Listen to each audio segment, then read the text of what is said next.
तो नमस्ते, मैं डॉक्टर एकमनी चौधरी और आज हम जानकारी देने वाले हैं फ्रैक्चर के बारे में कि बोन फ्रैक्चर क्या होते हैं, क्या इनके पीछे कॉजेज वजह हैं, कैसे बोन इजीली ब्रेक हो जाती हैं और अगर बोन ब्रेक हो जाती है मैनेज कर सकते हैं, प्रिवेंट कैसे कर सकते हैं उस कंडीशन को। बेस्ट इफेक्टिव होम्योपैथी मेडिसिन की हम बात करने वाले हैं। सबसे पहले हम जानकारी देंगे कि फ्रैक्चर क्या होता है, बोन फ्रैक्चर क्या होते हैं।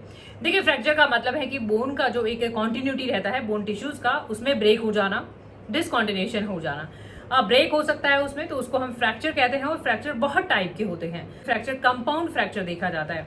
कंपाउंड फ्रैक्चर एक ऐसा फ्रैक्चर होता है जिसमें बोन ब्रेक तो होता ही है, उसके सराउंडिंग टिश्यूज भी अफेक्ट हो जाते हैं और इसको टाइमली ट्रीट करना बहुत ही इंपॉर्टेंट है क्योंकि कॉम्प्लिकेशन यानी इन्फेक्शन भी हो सकते हैं।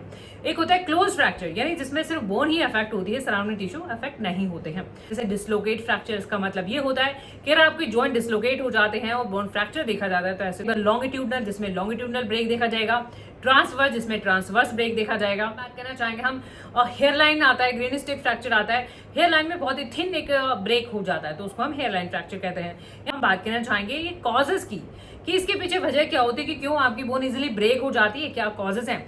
देखिएगा, अगर हम मेन कॉजेज की बात करना चाहें तो सबसे ज्यादातर ये एक एज रिलेटेड देखा जाता है, यानी एज के साथ साथ आपकी हड्डियां कमजोर होती हैं तो वैसे केसेस में भी आपकी हड्डियों में ब्रेक हो सकते हैं और आपको फ्रैक्चर हो सकते हैं।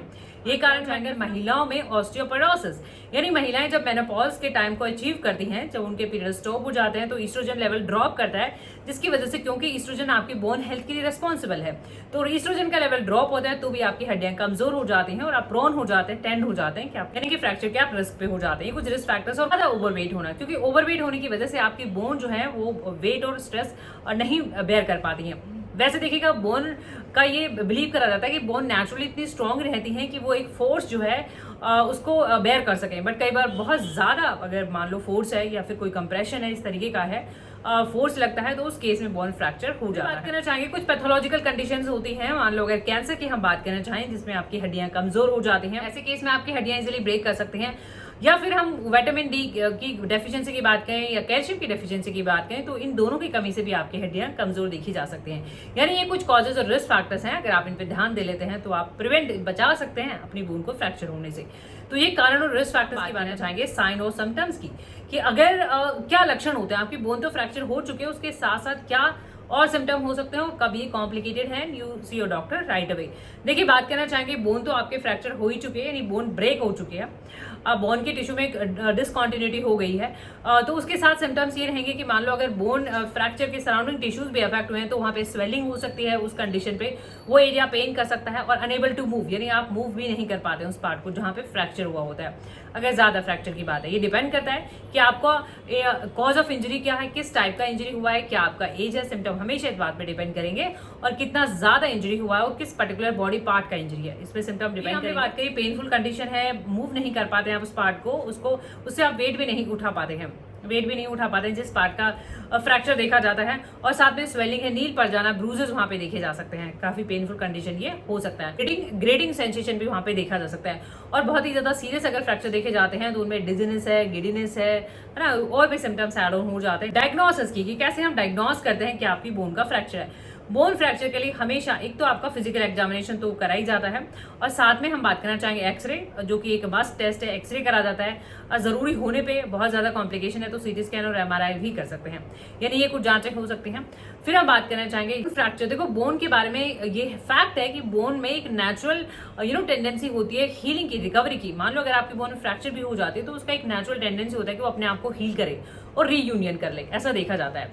तो नेचुरली भी कई बार अगर आपको छोटे मोटे फ्रैक्चर्स हैं मान लो, तो वो बोन उसको अपने आप भी रिकवर कर लेती है, बट क्योंकि हमें अलाइनमेंट की जरूरत है ना, तो जब आप डॉक्टर को विजिट करते हैं तो वो आपका पूरा चेक करके एक्सटर्नली और पूरा प्रॉपर तरीके से उसको चेक करके उसको अलाइनमेंट के लिए, अलाइन करने के लिए जो है कुछ प्रोसीजर्स फॉलो करते हैं। जैसे हम बात करना चाहेंगे उसमें ब्रेसेस हो सकते हैं, प्लास्टर हो गया, ब्रेसेस हो गए, है ना, या फिर हम इंटरनल बात करें कि मानो बहुत ही इंटरनल अगर आपको फ्रैक्चर्स हुए हैं, इंटरनली भी अगर हम बात करना चाहें तो इंटरनली आपके रोड्स हैं, स्क्रूज हैं, है ना, नेल्स हैं, ये आपको इंटरनली भी सपोर्ट करे जाते हैं ताकि टाइम के साथ साथ आपकी बोन जो है उसको रिकवर करे।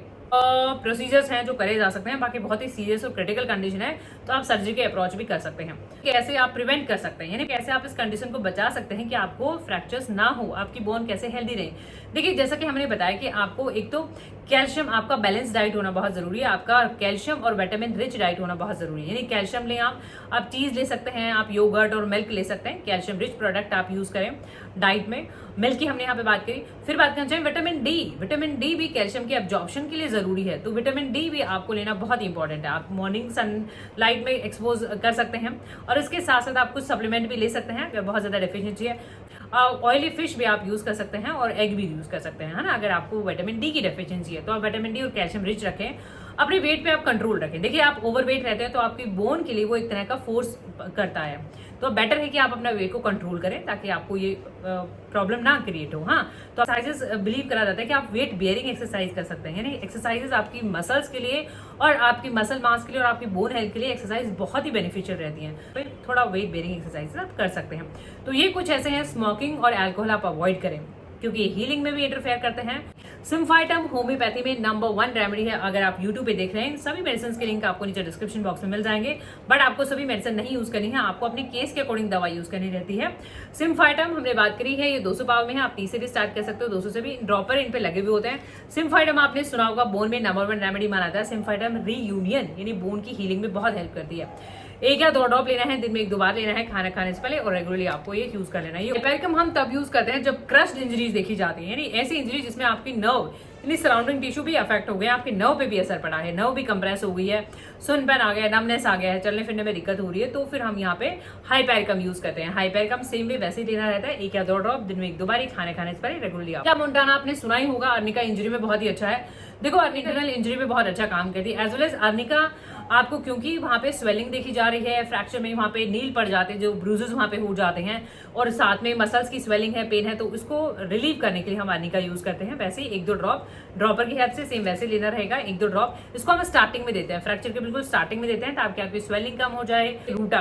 रूटा भी बोन हेल्थ के लिए, बोन इंजरी के लिए और बोन फ्रैक्चर के लिए बहुत ही अमेजिंग मेडिसिन है। रूटा हम यूज करते हैं जब आपके ये जो सराउंडिंग टिश्यूज हैं, जैसे लिगामेंट है, मसल्स हैं, इनका ब्रेक देखा जा सकता है, और खासकर ये काम करते हैं पेरियोस्टियम पे, यानी बोन का जो एक आउटर मोस्ट लेयर रहता है उसमें बहुत अच्छा काम करते हैं, तो उसमें आप यूज कर सकते हैं। और रूटा को हम अर्निका के बाद भी यूज करते हैं। अर्निका जैसे स्टार्टिंग में यूज करते हैं, उसके बाद हम रूटा भी यूज कर लेते हैं। इसके बहुत अच्छे रहते हैं, यूज करना रहता है, 1-2 ड्रॉप दिन में 1-2 बार खाने खाने से पहले। देखिएगा, यूपेटोरियम परफोरेटम एक बहुत ही अमेजिंग दवा है। हम बात करना चाहेंगे बोन के लिए।